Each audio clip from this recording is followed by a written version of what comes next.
Hi everyone, welcome back. So in this video, I'm gonna share with you how you can add the volume indicator in MetaTrader 4. So just follow me and follow the steps. It's so easy and simple.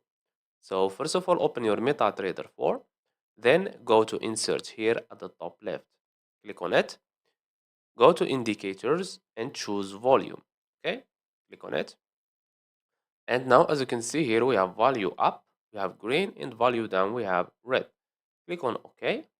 And as you can see here, this is the volume indicator.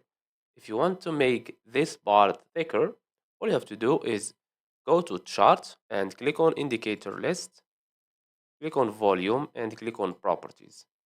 Now we have here this line of thickness. Choose whatever you want. So let's choose, for example, this one and click on OK. As you can see, and that's it. So I hope you found this video helpful. Don't forget to give us a like and subscribe. Thanks for watching and see you in the next one.